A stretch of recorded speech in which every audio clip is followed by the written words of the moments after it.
राग द्वेष वियुक्तैस्तु विषयानिन्द्रियैश्चरन् आत्मवश्यैर्विधेयात्मा प्रसादमधिगच्छति। आत्मसंयमी विधेयात्मा पुरुष राग द्वेष से रहित अपने वश में की हुई इंद्रियों द्वारा विषयों को भोगता हुआ प्रसन्नता को प्राप्त करता है। अभी तक हमने मनुष्य के पतन की कहानी देखी। पहले श्लोक में भगवान ने बताया कैसे संग जब होता है चीज़ों का, विषयों का चिंतन जब होता है तो उससे आसक्ति पैदा होती है, और ये आसक्ति कैसे मनुष्य के अंदर कामनाओं को जन्म देती है, और जब कामना पूर्ण नहीं होती तो क्रोध पैदा होता है, और क्रोध मोह में परिवर्तित हो जाता है। फिर बाधा नहीं लगती। इससे बुद्धि का नाश होता है और मनुष्य का भी नाश हो जाता है। अब इस श्लोक में भगवान बता रहे हैं कि अपना उत्थान कैसे किया जाए, क्योंकि गीता कहती है कि मनुष्य अपना उत्थान स्वयं कर सकता है। तो जो स्वयं में स्थिर है, सेल्फ ओरिएंटेड है, स्वायत्त है, जो अपने भीतर प्रसन्न, सभी कामनाओं का जिसने त्याग कर दिया, वासनाओं का त्याग कर दिया, सुख दुख में संभाव में जो रहने लग गया और राग द्वेष से जो मुक्त हो गया, वह स्थित प्रज्ञ हो जाता है, अपनी आत्मा में स्थित हो जाता है, और अपनी आत्मा में स्थित होकर प्रसन्नचित्त हो जाता है, प्रसन्न रहता है। इंद्रियां बहिर्मुखी नहीं, अंतर्मुखी होने लगती हैं। जब बाहर की चीज़ों के लिए हम भागेंगे कि ये वस्तुएं खुशी देंगी, तभी परेशानी होती है। आत्मा को ऐसी प्रसन्नता चाहिए, जीव को ऐसी प्रसन्नता चाहिए जो हमेशा रहने वाली है, परमानेंट हैप्पीनेस, और वो मिलती है जब हम अपने भीतर उतरते हैं, अपने आप से जुड़ते हैं।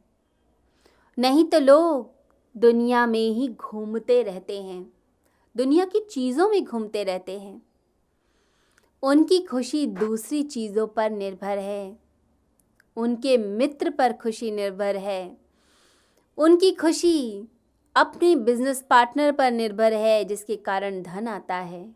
खुशी बच्चों में निर्भर है। तो एक सैटेलाइट की तरह वह आसपास घूमते रहते हैं उन चीज़ों के। जैसे सूर्य के आसपास पृथ्वी चक्कर लगाती है, चंद्रमा पृथ्वी के आसपास चक्कर लगाता है, बिल्कुल ऐसा ही जो मनुष्य होता है, जो इच्छाओं के पीछे भागता है, वह उन चीज़ों के आसपास चक्कर लगाता रहता है। जैसे हम गोवर्धन परिक्रमा करते हैं, कैलाश की परिक्रमा करते हैं, तो ऐसे ही इस संसार के जो लोग हैं वो विषयों की परिक्रमा करते हैं, चीज़ों की परिक्रमा करते हैं। भगवान कहते हैं आंतरिक प्रसन्नता मिलती है जब आप भीतर से चढ़ते हैं। इसी को जीसस ने प्रभु का साम्राज्य कहा, प्रभु का राज्य। बस उसको पा लेना है। अपनी ऊर्जा को भीतर समेटिए। इसे योग में भी कहा जाता है कि प्रत्याहार कीजिए। प्रत्याहार करके सभी ओर से ऊर्जा को अपने भीतर लेकर आना। जब आत्मा की तरफ रस बढ़ता जाता है, प्रभु की तरफ रस बढ़ता जाता है, जब भक्ति में आनंद आता है, जब प्रभु के वंदन करने में, स्तुति में आनंद आने लगता है, अपनी आत्मा में ही व्यक्ति स्थिर रहने लगता है। जब आत्मभाव बढ़ेगा तो शरीर से जो रस मिलता है, विषयों से रस मिलता है, वो रस अपने आप फीका पड़ने लग जाएगा। फिर उसके बाद आंतरिक प्रसन्नता इतनी होगी कि दुनिया की चीज़ें नहीं चाहिए। इन इच्छाओं में, वासनाओं में व्यक्ति नहीं पड़ता, वो भीतर की सुखों में डूबना चाहता है, प्रसन्न रहता है, खुश रहता है। ये राग द्वेष भय क्रोध यही तो ऊर्जा को बिखेर देते हैं। इंद्रियों से ऊर्जा बाहर बह जाती है, तो आनंद कैसे बनेगी ये ऊर्जा। जब ऊर्जा गहन होती है, सघन होती है, ज़्यादा होती है, तभी तो आनंद आएगा, चेहरे पर मुस्कान दिखेगी। कई लोगों के चेहरे पर हमेशा मुस्कान रहती है। वो मुस्कान इसीलिए होती है क्योंकि भीतर न राग है, न द्वेष, न भय, न क्रोध। अंदर शांति पैदा होती है। जितनी शांति आएगी और आत्मभाव बढ़ेगा, उतना मुस्कान आएगी। ये बात याद रखिए, आपकी इच्छा से ही सुख मिलता है और आपकी इच्छा से ही दुख मिलता है। आप चाहें तो ज़िंदगी को सुख से भर सकते हैं और आप चाहें तो दुख से भर सकते हैं। सब आपके हाथ में है।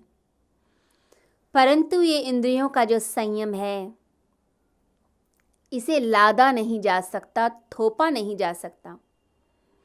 ज़बरदस्ती आप स्वाद पर कंट्रोल करना चाहेंगे तो क्या होगा? इंद्रियां पटकेंगी। आप ही ने तो बल दिया है इंद्रिय को, तो पटकेंगी, गिराएंगी। धीरे धीरे चीज़ों को कंट्रोल करना होता है। एक दिन में नियंत्रण नहीं होता, परंतु अभ्यास से ज़रूर होता है। इसलिए गीता अभ्यास और वैराग्य पर जोर देती है। जब स्वतः आत्मभाव बढ़ेगा तो अपने आप ही विषय छूटेंगे। जैसे आप देखते हैं कि कोई महान लक्ष्य की तरफ चलता है तो रास्ते में जो कष्ट आते हैं उन कष्टों को सहता है, मुस्कुराता है, क्योंकि परम लक्ष्य की प्राप्ति करनी है। एक लक्ष्य है जिंदगी में। जब एक बच्चा पढ़ाई करता है, उसे पता है कि उसे गोल्ड मेडल लेना है, यूनिवर्सिटी में टॉप करना है, पढ़ना है, डिग्री लेनी है, तो उसे कुछ भी ध्यान नहीं रहता, न खाने पीने का होश, न ही किसी और चीज़ का होश रहता। अपने आप ही एक अलग दुनिया में प्रवेश कर जाता है। ऐसे ही जो मनुष्य लक्ष्य बनाते हैं संसार के भले के लिए, संसार के उत्थान के लिए, वो आत्मभाव में स्थित होते चले जाते हैं। फिर विषय होंगे संसार के, लेकिन मन नहीं मुड़ता उनकी तरफ, क्योंकि यह विषय, इनकी संवेदनाएं, उनकी सेंसेशंस हमारे अंतःकरण में विक्षेप पैदा करती हैं। रोज़ जो न्यू एक्साइटमेंट्स होती हैं आपको अंदर से बेचैन करती हैं। जैसे मन की झील में आप चाहे हीरा डालिए या कंकड़, दोनों ही चीज़ें तरंगे पैदा करेंगी और वो तरंगे फिर आपकी शांति को भंग करेंगी। जो झील शांत थी वो हिल गई। तो ऐसे ही ये सुख और दुख, ये विषयों की संवेदनाएं, ये मन की झील को हिला देती हैं। शांति भंग हो जाती है और शांति भंग हो जाए तो दुख आ जाते हैं। परम शांति जैसे ही उपलब्ध होगी तो ज़िंदगी के सारे दुख अपने आप ही समाप्त हो जाएंगे। इसलिए भगवान श्री कृष्ण यहाँ बोलते हैं कि अपना उत्थान करना है तो अंतर्मुखी बनिए, अपने आप से जुड़िए, अपनी आत्मा से जुड़िए, क्योंकि प्रसन्नता आपके भीतर है। प्रसन्नता कहीं बाहर नहीं है, खुशी भीतर है।